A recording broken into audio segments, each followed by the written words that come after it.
Shalom saudara, damai sejahtera bagi kita sekalian.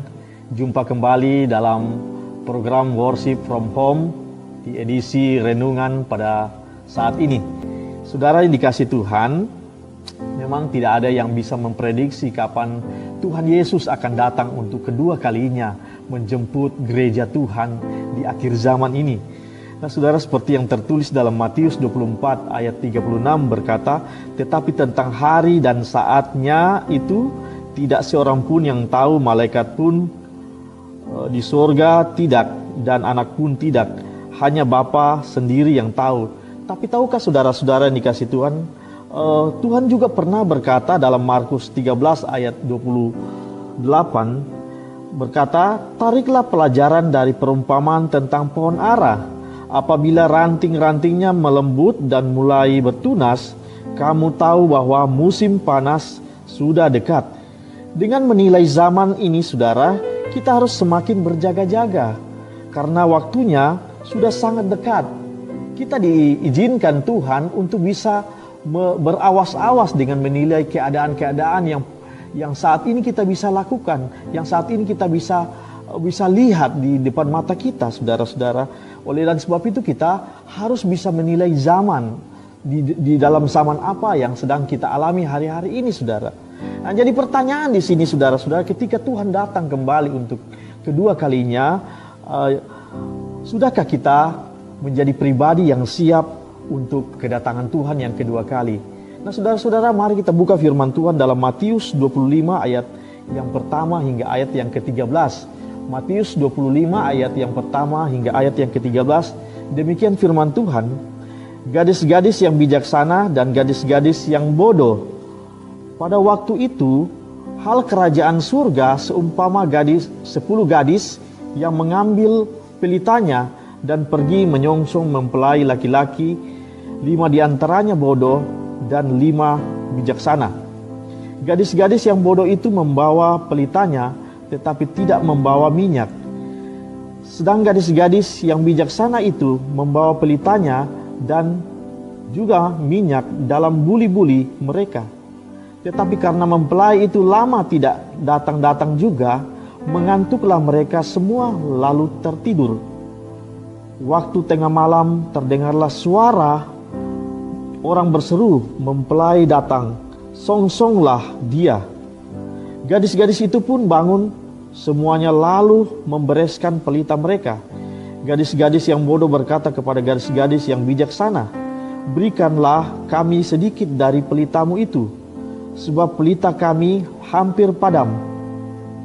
Tetapi gadis-gadis yang bijaksana itu berkata, tidak, nanti tidak cukup untuk kami dan untuk kamu. Lebih baik kamu pergi kepada penjual minyak dan beli di situ.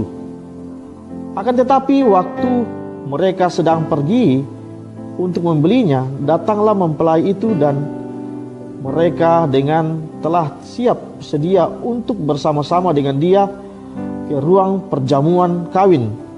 Lalu pintu ditutup.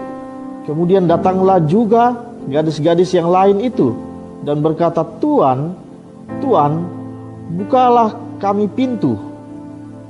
Tetapi ia menjawab, aku berkata kepadamu, sesungguhnya aku tidak mengenal kamu. Karena itu berjaga-jagalah, sebab kamu tidak tahu akan hari maupun akan saatnya. Tradisi orang Yahudi ketika ingin menikahkan anak-anaknya, saudara, hal yang pertama yang perlu kita ketahui, seorang mempelai laki-laki akan mengunjungi keluarga mempelai perempuan, dan mereka akan mengadakan sebuah kesepakatan untuk mahar yang akan diberikan kepada mempelai laki-laki. Setelah sepakat, maka mempelai laki-laki akan pergi ke rumah bapaknya untuk membuat rumah, untuk mempersiapkan kehidupan suami istri mereka di kemudian hari. Dan setelah itu dia akan kembali dengan waktu yang tidak pernah dijanjikan. Kapan tepatnya dia akan kembali? Yang penting rumah atau tempat mereka akan hidup nanti sebagai suami istri sudah selesai. Mereka, pengantin laki-laki, akan kembali kepada pengantin perempuan untuk menjemputnya. Nah, seperti itulah gereja Tuhan yang digambarkan dalam perumpamaan tentang 10 gadis tadi, saudara-saudara dikasih Tuhan. Nah, ketika kita baca perikop tentang 10 gadis ini, saudara, tujuan penekanan utama yang kita bisa lihat di sini pada ayat yang ke-13. Pada ayat yang ke-13 berkata, "Karena itu berjaga-jagalah, sebab kamu tidak tahu akan hari maupun saatnya." Nah, saudara-saudara yang dikasih Tuhan, Tuhan berkata supaya gereja Tuhan untuk berjaga-jaga, untuk bersiap sedia untuk kedatangan Tuhan yang kedua kali. Agar kita selalu bersedia, agar selalu kita siap berjaga-jaga menghadapi kedatangannya yang kedua kali itu, saudara. Nah, saudara-saudara yang dikasih Tuhan, hal kerajaan surga juga berbicara tentang semua orang Kristen, termaksud orang Kristen yang bijaksana dengan orang Kristen yang bodoh, yang digambarkan dengan perumpamaan 5 gadis bijaksana dengan 5 gadis bodoh tadi, saudara-saudara dikasih Tuhan. Nah, ada gadis-gadis yang bijaksana digambarkan sebagai gereja Tuhan atau orang-orang percaya yang hidup saleh, hidup bijaksana, yang terus membuat hidupnya selalu dekat dengan Tuhan. Sedangkan gadis-gadis yang bijaksana adalah gambaran orang-orang percaya yang percaya kepada Yesus, tetapi dalam kehidupan sehari-hari mereka tidak melakukan apa yang diperintahkan Tuhan. Mereka acuh tak acuh, mereka hidup seperti orang yang biasa-biasa, seperti orang-orang duniawi, saudara-saudara yang dikasih Tuhan. Nah, arti perumpamaan di sini, saudara-saudara yang dikasih Tuhan, Yesus ingin menggambarkan, Yesus ingin berbicara tentang soal keadaan, soal situasi yang akan terjadi di akhir zaman. Ternyata ada orang percaya yang tidak akan terangkat. Ternyata ada orang percaya yang akan terangkat. Nah, itu saudara-saudara yang akan terjadi. Yesus akan datang di angkasa, dan pada saat itu juga gereja Tuhan akan diangkat oleh Tuhan. Tetapi ada juga yang tidak terangkat. Nah, saudara-saudara yang dikasih Tuhan, mengapa 10 gadis yang digambarkan oleh Tuhan di sini adalah seluruh orang Kristen yang percaya kepada Tuhan? Nah, firman Tuhan berkata, saudara-saudara yang dikasih Tuhan, semua mengambil pelita, semua pergi menyongsong mempelai laki-laki. Dan ini adalah gambaran Kristus. Semua diberi kesempatan untuk menyongsong mempelai laki-laki, diberi kesempatan untuk menyongsong kedatangan Tuhan yang kedua kalinya, saudara-saudara. Tetapi yang jadi persoalan di sini, 5 gadis yang bodoh tidak menyediakan minyak pada pelita yang dia bawa. Dia hanya membawa pelita. Pelita di sini berbicara tentang firman Tuhan. Kita bisa lihat dalam Mazmur 119 ayat yang ke-105. Firman Tuhan berkata, "Firman-Mu itu pelita bagi kakiku dan terang bagi jalanku." Nah, saudara-saudara yang dikasih Tuhan, mengapa orang Kristen yang tertinggal pada waktu itu? Karena waktu itu mereka tidak mempunyai kesempatan lagi, saudara. Karena mereka tidak berjaga-jaga dalam kehidupan mereka. Mereka tidak punya hubungan yang baik dengan Tuhan. Mereka tidak memelihara hubungan mereka dengan Tuhan. Pada ayat yang ke-5 di sana berkata, "Tetapi karena mempelai itu lama tidak datang juga, mengantuklah mereka semua lalu tertidur." Kata tertidur di sini berbicara tentang tidak lagi ada kesempatan untuk membeli minyak. Nah, saudara-saudara, ada waktunya, saudara-saudara, kita akan kesulitan untuk mendengarkan kebenaran firman Tuhan. Ada waktunya nanti, dikala orang-orang ingin mencari kebenaran firman Tuhan dan mereka tidak akan mendapatkannya. Nah, ini juga satu pertanda ketika gereja-gereja banyak yang ditutup, saudara-saudara, karena virus corona ini, saudara. Kita bisa menyaksikan ini sebuah pertanda zaman, bahwa untuk mendengarkan kebenaran firman itu, kita harus sungguh-sungguh berusaha untuk mendapatkannya.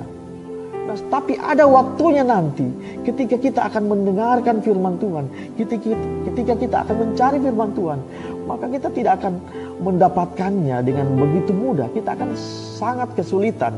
Oleh dan sebab itu, saudara-saudara yang dikasih Tuhan, saatnya inilah waktunya, saudara-saudara, untuk kita lebih sungguh-sungguh dengan Tuhan. Mari Melalui kesempatan ini di dalam keluarga kita, kita selalu menjaga hubungan kita dengan Tuhan. Kita selalu membuka firman Tuhan. Kita selalu diskusikan firman Tuhan. Selagi kasih karunia itu masih ada dalam kehidupan kita.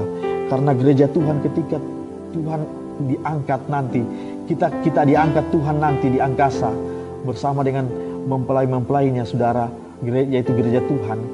Kita tidak didapati dalam keadaan tidak siap. Kita tidak didapati dalam keadaan hanya main-main, tetapi kita didapati sedang menyembah Tuhan. Kita didapati sedang memuji Tuhan. Kita didapati sedang membaca kebenaran firman Tuhan. Kita sedang bergumul dengan Tuhan. Kita sedang berdoa dengan Tuhan. Kita sedang hidup dengan Tuhan, berinteraksi dengan Tuhan. Oleh sebab itu inilah kesempatan bagi kita untuk semakin dekat dengan Tuhan. Karena Tuhan pasti akan datang untuk kedua kalinya, saudara-saudara dikasih Tuhan.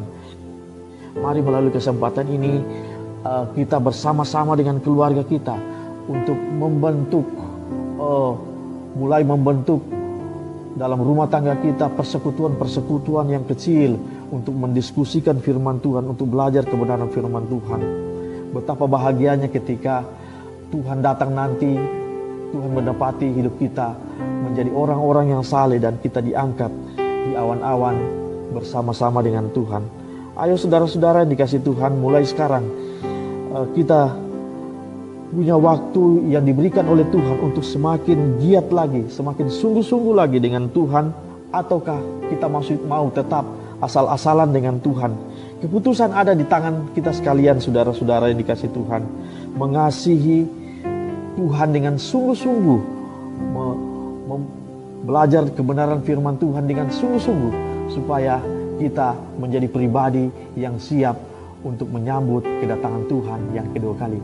Tuhan Yesus memberkati kita sekalian. Terpujilah nama Tuhan. Mari kita tundukkan kepala, saudara. Kita satu dalam doa untuk firman Tuhan.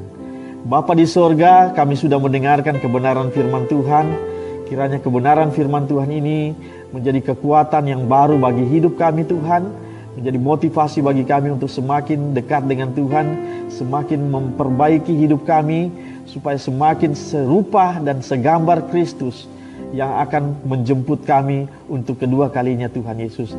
Terima kasih Bapa, Engkau berkati kehidupan kami, jemaat Tuhan yang saat ini dalam keadaan sakit. Tuhan beri mereka kesembuhan, Tuhan beri mereka kekuatan baru bagi hidup mereka yang lemah. Tuhan berikan mereka kekuatan, yang sakit Tuhan sembuhkan, yang berbobot berat Tuhan berikan mereka jalan keluar bagi hidup mereka. Hamba juga berdoa Tuhan Yesus buat para dokter-dokter yang sedang menangani kasus penyakit ini, Tuhan Yesus, bersama dengan para perawat.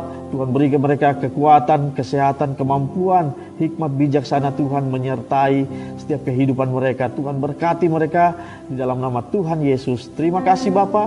Ini doa kami. Haleluya. Amin.